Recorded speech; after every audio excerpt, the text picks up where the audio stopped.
Man of masses NTR most craziest project Devara. అసలు అక్టోబర్లోనే రావాల్సిన ఈ సినిమా సెప్టెంబర్లోనే ఫ్యాన్స్ కు ట్రీట్ ఇవ్వడానికి రెడీ అవుతుంది.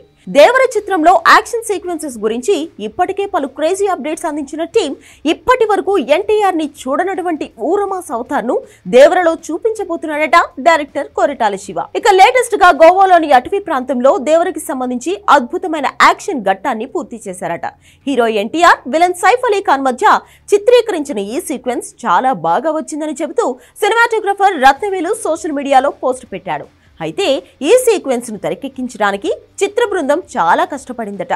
భారీ వర్షాలు, బ్యాడ్ వెదర్ లో షూట్ ను పూర్తి చేశారట. ఈ యాక్షన్ పార్ట్ సక్సెస్ఫుల్ గా పూర్తి చేసేందుకు సహకరించిన తన camera team, light team, stunt team కు కృతజ్ఞతలు తెలిపాడు స్టార్ సినిమాటోగ్రఫర్ రత్నవేలు. దేవర సినిమాపై ఇప్పటికే ఎన్నో పుకార్లు వైరల్ అయ్యాయి. తాజాగా ఈ సినిమా గురించి మరో ఇంట్రెస్టింగ్ రూమర్ వినిపిస్తోంది. ఈ సినిమాలో ఎన్టీఆర్ పై ఓ ఫ్లాష్ బ్యాక్ ఉంటుందట. ఈ ఫ్లాష్ బ్యాక్ లో ఎన్టీఆర్ పూర్తిగా రఫ్ అండ్ రగడ్ లుక్ లో కనిపిస్తాడని, సముద్రం మధ్యలో ఉండే ఓ దీవి నేపథ్యంలో వచ్చే ఈ ఫ్లాష్ బ్యాక్ భారీ యాక్షన్ తో సాగుతుందని తెలుస్తోంది. దేవర పార్ట్ 2 కూడా ఈ దీవి నేపథ్యంలోనే నడుస్తుందని తెలుస్తోంది. కాగా దేవర సినిమాను దాదాపు 300 కోట్ల భారీ బడ్జెట్ తో తెరకెక్కిస్తున్నారని తెలుస్తోంది.